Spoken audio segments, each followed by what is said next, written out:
1,00,000 మంది శివభక్తులతో కలిసి మహారుద్రాక్ష పూజలో పాల్గొనండి. వెంటనే కాల్ చేసి మీ పేరును నమోదు చేసుకోండి. నమస్తే రమగారు. నమస్తే జయ. రమగారు, ఇటు 7 తరాలకి అటు 7 తరాలు కూర్చొని తిన్నా సరే తరగనంత ఆస్తులు సంపాదించాలి. చాలా మందికి ఈ ఆలోచన ఉంటుంది. అవునా కదండి? కదా. కొంతమంది నానా కష్టాలు పడి కాస్త ఎంజాయ్ చేస్తూ కొంత సేవ్ చేస్తారు. మన తర్వాత తరాలు కూడా తినాలని. కొంతమంది ఈ ఎంజాయ్మెంట్ కూడా ఉండదండి. ఏముండదు. మనం ఒక్కరం ఈ జనరేషన్ మనం కష్టపడితే తర్వాత వచ్చి ఒక 7-8 తరాలు హ్యాపీగా చక్కగా అనుభవిస్తారనే ఆలోచనలో కొంతమంది ఉంటారు. నాకు అనిపిస్తుంది, ఇప్పుడు మనం ఎంజాయ్ చేయకుండా వాళ్ళ కోసం దాచి పుట్టుకుని మనకి ఏదన్నా అయితే, ఒకవేళ నువ్వు ఎంజాయ్ చేస్తావు అయినా దాస్తావు, అప్పుడు ఎంజాయ్ చేసి దాస్తే కొంచెం పర్వాలేదేమో అని నాకు అనిపిస్తుంది. అంటే ఇప్పుడు ఇంత కష్టపడుతున్నందుకు మనకు ఒకటే జీవితం కదా, తర్వాత ఏమవుతుందో మనకు తెలియదు కదా. ఈ జీవితంలో మనం కూడా కొంత ఎంజాయ్ చేయాలి కదా, ఆనందించాలి కదా. మరీ కట్టేసుకొని అన్నీ స్ట్రిక్ట్గా ఉండి ఎక్కడికి వెళ్ళకుండా ఏమీ తినకుండా ఏమీ పెట్టుకోకుండా అది తప్పు. తప్పు కాదు. నువ్వు ఇప్పుడు హాయిగా ఉంటావు, ఎక్కడి నుంచి దొరికితే అక్కడ ఎవరిని అణిస్తే వాడిని అట్లా చేయకూడదు. మరి అదేగా జరుగుతుంది. అణిచి కాదు, అణచకుండా ప్రాపర్గా. జయ, అణచకుండా నీకు ఎక్కువ డబ్బు ఎలా వస్తుందో చెప్పమ్మా. ఎవరిని సంబంధించి అయితే ఎవరిని అణచకుండా, ఎవరికి ద్రోహం చేయకుండా, ఎక్కడా ఎక్స్ప్లాయిట్ చేయకుండా డబ్బులు రావమ్మా. కష్టం ఏదో వస్తుంది ఒక మాదిరిగా. మన పని మనం చేసుకుంటాం, ఉద్యోగం చేసుకుంటాము, వస్తుంది. అది మనకు సరిపోయి మన పిల్లలకు కూడా సరిపోతుంది. 30 తరాల దాకా సరిపోవాలంటే 300 మందిని ముంచితే గానీ 30 తరాలు గడప. కానీ అలానే ఉన్నారు కదా. అలాగే ఉన్నారు. కోట్లు కూడబెట్టే వాళ్ళలో నీకు వ్యాపార సామ్రాజ్య విస్తరణ జరుగుతుంది చూసావా. వీళ్ళ మీద, ఒక ఫ్యామిలీ మీద కొన్ని వేల మంది జీవితాలు ఆధారపడి ఉంటాయి. వాడు కూడబెట్టచ్చు, మనం వాడిని తప్పట్టకూడదు. వాడు ఒక్కడే ఎంజాయ్ వాడు పిచ్చగా ఎంజాయ్ చేసేస్తూనే ఉంటాడు. చేసేస్తూ ఎన్నో వేల కుటుంబాలకి బాసటగా ఉంటారు. ఉన్నాయి అట్లా వ్యాపార సామ్రాజ్యాలు లేవు. ఉన్నాయి. వాడిని మరి అంత తప్పటక్కర్లా. ఇంకొంతమంది ఉంటారు, ఎవరికి ఏమీ పెట్టేది ఏమి ఉండదు. ఆ ఇంట్లో ఉన్న 10 మంది 8 మంది వాళ్ళ దగ్గర పనిచేసే ఒక 5-6 అంతే. ఇక వీడు అక్కడ 100 ఎకరాలు, ఇక్కడ 1000 ఎకరాలు, అక్కడ 500 రకాలు, అక్కడో మేడ ఇక్కడో మేడ, ఏమిటేమిటో చేస్తారు. పుసుకున అర్ధరాత్రి హార్ట్ అటాక్ వస్తుంది. నిద్రలో వాడు మూలిగాడో ముక్కేడో కూడా భార్యకి తెలీదు. తెల్లారేసరికి చచ్చిపడి ఉంటారు. అంతే. ఈ ఇల్లు ఇన్ని కోటలు మేడలు మిద్దెలు ఎవరి కోసం? ఏం చేస్తారు వీళ్ళంతా? ఇలాంటి వాళ్ళు ఎంతమంది ఉన్నారమ్మా. పూర్వకాలం కూడా రాజులు ఇలా వాళ్ళు ఉన్నారు. అవును. ఒక మంచి కథ చెప్తాను చూడు దీని మీద. చెప్పండి. ఇలాంటి టాపిక్స్ మీద ఎన్ని కథలు ఉన్నాయో జయ. ఇది ఇప్పుడు సంపాదించద్దని కాదు, మేడలు మిద్దెలు ఏర్పరచుకోవద్దని కాదు, దానికోసం ఇతరులని పిండద్దని. నువ్వు ఎంత సంపాదించినా నీ లైఫ్ స్పాన్ భగవంతుడు సాధారణంగా 100 ఏళ్ళు మంది. నీ ఆరోగ్యము, నీ అనారోగ్యము, నీ జబ్బు, నీ తాలూకు గ్రహస్థితులతో అది 30 కావచ్చు, 10 కావచ్చు, 10 కావచ్చు, 30 కావచ్చు, 40 కావచ్చు, 50 కావచ్చు, 60 కావచ్చు. రేపొద్దున గృహప్రవేశం అయితే ఇవాళ సాయంత్రం కూడా నువ్వు పరలోకగత అవ్వచ్చు, చెప్పలేం మనం. తాపత్రయం ఎందుకు? హాయిగా ఉండు, నీతో పాటు ప్రజలను కూడా ఉండి హాయిగా. ఎవరిదో లాగేసుకోవాలని ఎందుకు అనుకుంటారు? నువ్వు ఎంత లాక్కున్నా నీకు 1000 ఏళ్ల జీవితం రాదే. అంతేగా. నీకున్న రాయబడిందే, భగవంతుడు ఇచ్చింది 100, అందులో నువ్వు తగలబెట్టుకున్నది ఎంతో. అది ఏ రోజో తెలీదు.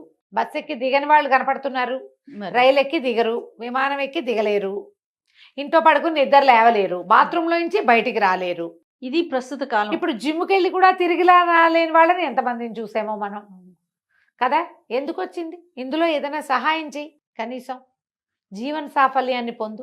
నువ్వు ఎంత కూడబెట్టావని కాదు, నీతోటి ఏదొచ్చిందో నువ్వు పోయాక కూడా నీ మంచి ఏదైనా మిగిలితే అది నీది. నువ్వు పోయాక ఆస్తులు మిగిలితే అది నీది కాదు. ఏమంటారు మనవలు, ముని మనవలు, మా తాత ఇక్కడ 150 కొన్నాడు, ఆ 10 కూడా కొంచెచ్చాడు కాదు పాడువాడు అని తిడతారు. మా తాత ఎంత బాగా కొన్నాడు అని అనరు. ఇంకా అదేదో చేయలేదు, ఇదేదో చేయలేదు, అమావాస్య నాడు అట్టెట్టావా, పున్నన్నాడు పప్పేసావా అంటారు. అంతకంటే ఏముంది? అన్నీ చేశాడు కానీ మా తాత కొన్ని తెలివి తక్కువ పనులు చేశాడు. దీనికే నువ్వు సంపాదించింది అదే కదా. ఇంత సంపాదన. ఆలోచించద్దు, ఆలోచించండి. ముని మనవాళ్ళ పెళ్లిళ్ళకు కూడా మంగళసూత్రాలు చేయించి ముందు పెట్టుకోవాలనుకుంటారు. అసలు మన మన వాళ్ళ పెళ్ళిళ్ళ నాటికి సూత్రాలు ఉంటాయో ఉండవో. అదే కదా. ఇప్పుడే లేవు. ఏ పెళ్లి కూతురికి 16 రోజుల పండగ కాకముందే సూత్రాలు వెళ్ళిపోతున్నాయి మేళ్లలో నుంచి, నల్లపూసలు వేసుకుని తిరుగుతారు. ఉపయోగం లేని పని కదా. ఈ కథ చెప్తాను చూడు.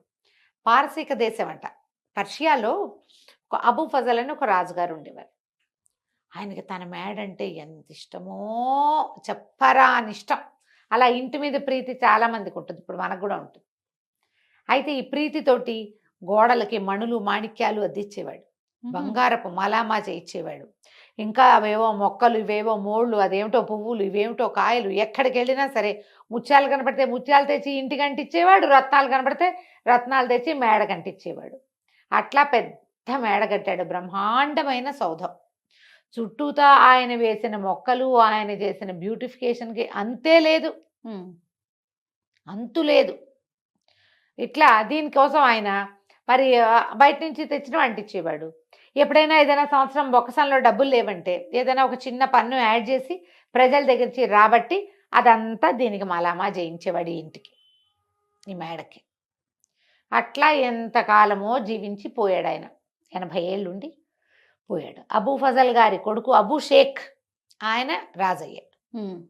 పోయే ముందు వాళ్ళ నాన్న అబూ ఫజల్ గారు షేక్కి చెప్పారట, ఒరే షేక్ బాబు, ఇది మన ఇల్లు అంటే పంచప్రాణాలు రా నాకు, దీన్ని ఎంత సౌందర్యవంతంగా తీర్చిదిద్దాను, ఇంటిని భద్రంగా చూసుకో, కుదిరితే మరింత అందంగా తీర్చిదిద్దు అని చెప్పాడు. నాన్న చేతిలో పెట్టాడని షేక్ గారు కూడా యథాశక్తి ఇంటికి బ్యూటిఫికేషన్ చేయించారు. ఆయన తన 56వ ఏట పరంపదించారు. తాతగారు వేసిన పన్నులు ఉన్నాయి, తండ్రి గారు అబూ షేక్ గారు వేసిన పన్నులు నడుస్తూనే ఉన్నాయి. వీళ్ళు ఈ 55వ ఏట పరంపదించిన ఆయనకి ఒక కుమారుడు ఉన్నాడు. ఈయన పేరు రహీం. ఓకే. అయితే ఈయన అబ్బో ఆయనకి ఎంత సౌందర్యారాధకుడో ఆ కుర్రాడు. వాడికి ఒక 30 ఏళ్ళు ఉంటాయి. అయితే ఇక ఆ అబ్బాయి అన్ని పన్నులు అయిపోయినాయి, ఏం పన్ను వెయ్యాలి ప్రజల మీద. ముత్యాలు, రత్నాలు, వజ్రాలు అన్నీ అయిపోయినాయి. ఇప్పుడు చెట్లకి ఏమైనా సౌందర్యవంతంగా చేయాలనుకున్నాడు. మనకు మొక్కలకి ఇట్లా లైట్లు పెట్టి కనపడుతుంటాయి అక్కడక్కడ, వాటి కూడా బ్యూటిఫికేషన్. పెంపుడు కుక్కలకి మెడల్లోకి బంగారు బెల్టులు, వాటికి మెడలోంచి వేళ్లాడేందుకు బంగారపు వీటికి ఏమంటారు గంటలు. పిల్లులకి సౌందర్యం. అంత అద్భుతమైన ఇంట్లో తిరిగే కుక్క పిల్లి కూడా అందంగా ఉండాలి చూడు మరి, అంతే కదా. బాతులు ఉంటే వాటికి బ్యూటిఫికేషన్, బాతులకు కూడా కాళ్ళ గజ్జలు ఉండాలి, మెడలో అదేమిటో ఉండాలి, ఇంకేమిటో కావాలి. ఇన్ని చేశారు. చివరికి ఏమైంది, అన్ని ట్యాక్సులు టైట్. మంత్రి గారు అన్నారు, ఇంకా ట్యాక్సులు వెయ్యలేమండి, ప్రజలు తిడుతున్నారండి, వద్దు ఇంకా ఆగిపోదామంటే కుదరదు ఆయనకి. కాదు, ఏదో కొత్త రకం పెయింట్స్ వచ్చినాయి, అవి వెయ్యాలంటే మన దగ్గర డబ్బులు లేవు, మన దగ్గర వస్తున్నవన్నీ ఈ మెయింటెనెన్స్కి సరిపోతుంది. ఎప్పటికప్పుడు కొత్త కొత్త కూలీలను తేవటం, పై దేశాల నుంచి కొత్త ఇళ్ల పని వాళ్ళని తేవటం. వాడు వచ్చి చైనా దేశంలో ఏం బొమ్మలు వేసేవాళ్ళు డ్రాగన్ బొమ్మలు ఇక్కడ వేస్తానంటాడు. దానికి పెయింట్ ఖరీదు, దానికి అంటించే బంగారపు రేకు ఖరీదు, దానికి రాళ్ళు ఖరీదు, ఉన్న రత్నాలు చాలవు, ఇంకేమిటో అనర్ఘ రత్నాలు కావాలి, డబ్బు కావాలి. దాన్నిటికీ డబ్బులు కావద్దు. అందుకని ఏం బాగా ఆలోచించి ఆయన 4 పన్ను విధించాడు. 4 పన్ను. ఎవరెంత మాట్లాడితే వాళ్ళకంత పన్ను. 4 వాడడం. తిండికి వాడుకోవచ్చు, మేము కాదనం, దానికి అసలు మాకు అభ్యంతరం లేదు. కానీ మీరు పబ్లిక్ లో మాట్లాడారంటే మీరు ఎంతసేపు మాట్లాడారో దానికి తగినట్టుగా. రమగారు మన ఇద్దరు ఉండుంటే ఆ కాలంలో తెగ నమ్మి ఇచ్చినా కూడా మన పన్ను తీరదు. అక్కడి నుంచి ఏం చేస్తారు ఊళ్ళో వాళ్ళు, నోళ్ళు మూసుకుని ఉండటం మొదలుపెట్టారు. అవసరానికి కొట్టుకెళ్ళి బాబు అదివ్వు ఇదివ్వు, దీని రేట్ అంతా అడగాల, వాడికో పావలా. కాసేపు ఏదో మా అమ్మాయికి ఒంట్లో బాగుండలేదని డాక్టర్ దగ్గర 10 నిమిషాలు చెప్పాడు, వాడికి 100 రూపాయలు. ఇక ఎన్ని చోట్ల పన్నులు, దానికోసం కొత్త అధికారులు, మరి వాళ్ళందరి జీతం భత్యం ఇవ్వద్దు, వాటన్నిటికీ వీళ్ళ దగ్గర నుంచే రావాలి. నోరెత్తడానికి భయపడి చచ్చే పరిస్థితి వచ్చింది. అన్ని సైగలే, అన్ని చోట్ల కుదరదు చూడు. ఎట్లయితే పాపం పిల్లలకి అర్థం కాదు. బళ్ళో మాస్టర్లు పాఠం చెప్పాలంటే నోరు తెచ్చి చెప్పాల్సిందేనా. అక్కడికి చాలా పొదుపుగా పిల్లల్ని కేకలేకుండా ఉండేవాళ్ళు, అయినా కుదరలా. సరే ఏమైందట, ఇట్లా రోజులు గడుస్తున్నాయి, ప్రజలంతా కుక్కిన పేన్లల్లే ఉన్నారు, ఏం చేయాలో తెలియదు. ఆ ఊళ్ళోకి ఒక ఫకీర్ గారు వచ్చాడు. ఆయన రోడ్డు మీద తిరుగుతూ భగవంతుడి కోసం నాకు దానం చేయండి అని పిలుస్తున్నాడు. మా భవతి భిక్షాందేహి అంత పార్సీ భాషలో ఏదో అనాలి, అదేమిటో అంటున్నాడు ఆయన. ఒక 4-5 భగవంతునికి సంబంధించిన వాక్యాలు చెప్పి దానం చేయండి ఓహో అంటాడు. ఎవరు రారు. ఏమిటి ఊరు గొడ్డుపోయిందా? ఇదివరకు ఎప్పుడో 10 ఏళ్ల నాడు వచ్చినప్పుడు బ్రహ్మాండంగా భిక్ష పెట్టారే ప్రతి వాళ్ళు. ఎన్నో ఇళ్లలో ఈ ఇళ్లలో తిన్నాను నేను. ఫకీర్లకు అన్నం బిడ్డ మారేశారేమిట్రా మీ మొహాలు మండా అని అరిచి కేకలు పెట్టాడు. ఓ ఇంట్లో ఒక ఆయన బయటకు వచ్చి ఇంట్లో నుంచి, బాబు అంతగా అరవకు, నువ్వు పన్ను కట్టాల్సి వస్తుందన్నాడు. అనేసరికి ఎందుకు పన్ను అంటే, మేమంతా 4 పన్ను కడుతున్నాం స్వామి, మేమెవరమేం మాట్లాడినా సరే ఇక తప్పదు, నీ అరుపులు భరించలేక వచ్చా. నేను మా ఇంట్లో నువ్వు 10 ఏళ్ళ నాడు వచ్చినప్పుడు మా ఇంట్లో నేను అప్పటికి కుర్రాన్ని, మా ఇంట్లోనే అన్నం తిన్నావు. అప్పుడు నాకేదో బోధ కూడా చేసావు. నేనేదో దేవతా వాక్యాలు నువ్వు చెప్పినవే చదువుకుంటున్నా ఇప్పటికి కూడా. ఆ ప్రేమతోటి వచ్చా. నువ్వు మాట్లాడేవా నీకు డబ్బులు పడతాయి, నీతో మాట్లాడేవా మాకు పడతాయి. ఇది మా పరిస్థితి. ఏం చేస్తున్నాడు రా మీ రాజు ఈ డబ్బంతా అన్నారు. ఆయన నువ్వు ఉండే హర్మ్యానికి పెడుతున్నాడు ఆయన. అక్కడి నుంచి ఏమైంది ఈయన అనుకున్నాడు, ఇది బాగుందని. సరే నాకు ఇప్పుడేం అన్నవద్దు, ఏమైనా జామకాయ ఏదైనా ఇవ్వమంటే ఆయన వాడు 2 ఫలాలు ఇచ్చాడు ఆ ఇంటి ఆయన. ఈ ఫకీర్ గారు 2 నోటు వేసుకుని సరాసరి రాజభవనానికి వెళ్ళాడు. రాజభవనం దాకా వెళ్ళేసరికల్లా మరి ఫకీర్లు స్వతంత్రులు కదా, గేట్లోంచి లోపలికి వెళ్ళబోయాడు. వాళ్ళు ఏదో అడ్డం పడ్డారు.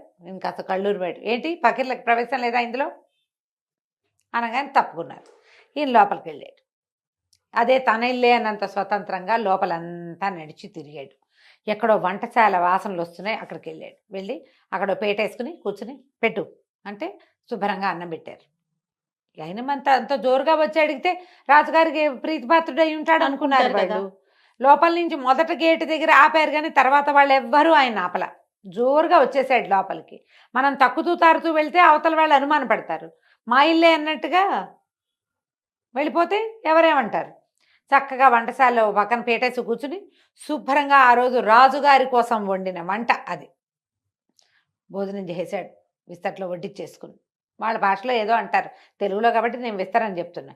అక్కడి నుంచి అలా నడుచుకుంటూ వెళ్ళి రాజుగారి ప్రత్యేకమైన గది ఒకటి ఉంది, మహారాజు గారి గది. అదే మన ఏమంటారు చక్రవర్తి గది. మనం సూట్స్ ఉంటాయి కదా, ప్రెసిడెన్షియల్ సూట్స్, ఆ స్వీట్ రూమ్లోకి పోయాడు. పెద్ద మంచం, దాని మీద పట్టుపరుపు వేసింది.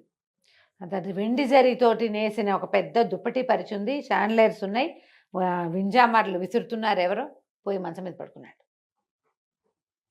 ఈ లోపల ఏమైంది, రాజుగారి భోజనానికి వచ్చాడు. భోజనానికి వచ్చి ఆల్రెడీ అక్కడ ఎవరో తిన్నట్టు కనపడేసరికి ఎవరు వచ్చారు ఏంటని అడిగాడు.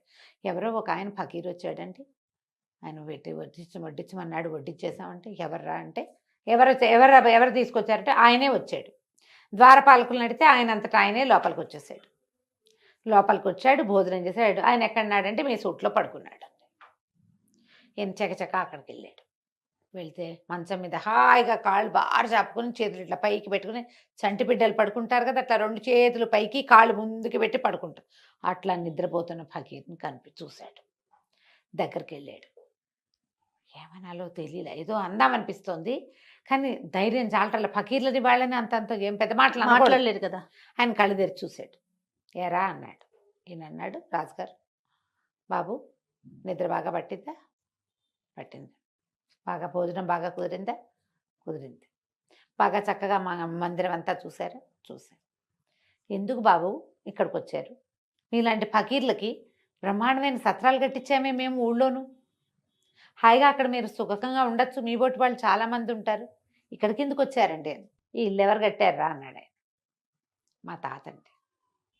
మీ తాత ఎన్నేళ్ళు ఉన్నాడు? మా తాత 80 ఏళ్ళు వచ్చేదాకా బతికాడండి. తర్వాత ఎవరు వచ్చారండి? మా నాన్న వచ్చాడండి ఈ బిల్డింగ్లోకి. ఇది మేముండే ఇల్లు అని చెప్తున్నాడు. ఇది మేముండే ఇల్లు, నువ్వు అక్కడ ఉండాలి కదా అన్నాడు. అందుకే చెప్తున్నాడు అనమాట. మీ నాన్న ఎన్నేళ్ళు ఉన్నాడు? 55 ఏళ్ళు. మరి నువ్వెన్నేళ్ళు ఉంటావురా అన్నాడు. ఇప్పుడు నాకు 30 ఏళ్ళు అండి, నేను ఎన్నాళ్ళైనా ఉంటాను, ఎన్నాళ్ళలో ఉంటా, నాకు ఎంత టైం ఉందో అన్నాళ్ళు ఉంటా. మరి ఇప్పుడు ఇది కూడా సత్రమేగా. సత్రం అంటే ఏమిటి? ఎవరైనా వచ్చి ఉండి వెళ్ళిపోవచ్చు అంతే. నువ్వు ఇప్పుడు వచ్చావు, ఉన్నావు, వెళ్ళిపోతావు. వెళ్ళిపోకుండా ఇక్కడ కూర్చుంటావా నువ్వు? ఇది సత్రమే. నేను ఇదే సత్రం అనుకున్నా. ఎందుకంటే మీ తాత కట్టాడు, వెళ్ళిపోయాడు. మీ నాన్న దీన్ని పెంచాడు, వెళ్ళిపోయాడు. నువ్వు పెంచుతున్నావు, వెళ్ళిపోతావు అంతే. సత్రం ఇది. అందుకే వచ్చా లోపలికి. గటక్కుమంది రాజుకి. నిజం కదా? అంతేగా.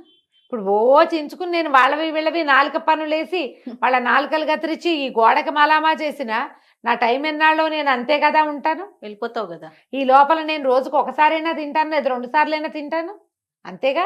నా పొట్ట ఎంత ఉంది అంత పొట్ట. దీనికి 1/2 గ్లాస్ బియ్యము, పావు గిద్దెడి పప్పు చాలు. 10 సార్లు తినవు. ఎవ్వడు 10 మాటలు తినేవాడు లేడు. 10 సార్లు నిద్రపోవు. రోజుకు 2 మాటలు భోజనం, 1 మాట నిద్ర అనే కదా. అంతే.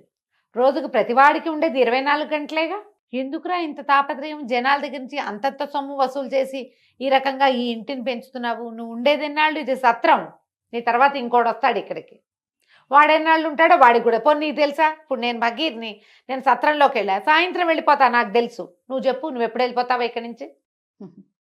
తెలియని దానికి, ఉండని దానికి ఎందుకు ఇంత? రాజుగారు చాలా నాలుగు ఖర్చుకున్నాడు. ఏమిటి మా నాన్న తాత తెలుసుకోలేదు ఇది?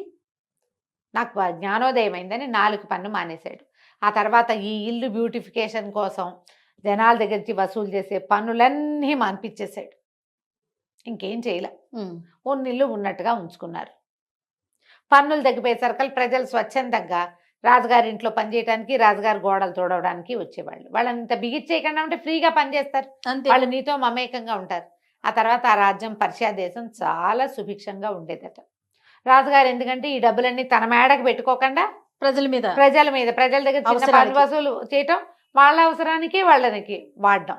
అందులో తన అవసరం కూడా ఒకటే తప్పిస్తే తనదే మెయిన్ అవసరం కాదు.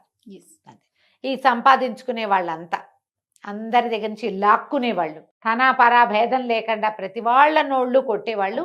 మన బతుకు చాలా అశాశ్వతమని, ఒక్క క్షణం తర్వాత మనం ఏమిటో మనకు తెలియదని కొంచెం లోపల జ్ఞానాన్ని పెంపొందించుకుంటే ఇంత దాడులు ఉండవమ్మా. ఇంత ఒకడికే ఆస్తి ఉండటము అలాంటివి ఉండవు. పూర్వకాలం నుంచి వస్తూనే ఉన్నాయి కథలు. జ్ఞానోదయం అవదంతే మనకి. అంతే. పుసుకుని పోయాక జ్ఞానోదయం అవుతుంది. ప్రేతానికి జ్ఞానోదయం అయినా ప్రయోజనం లేదు కదా. బతికుండగానే జ్ఞానోదయాలు పెంచుకోండి తండ్రి.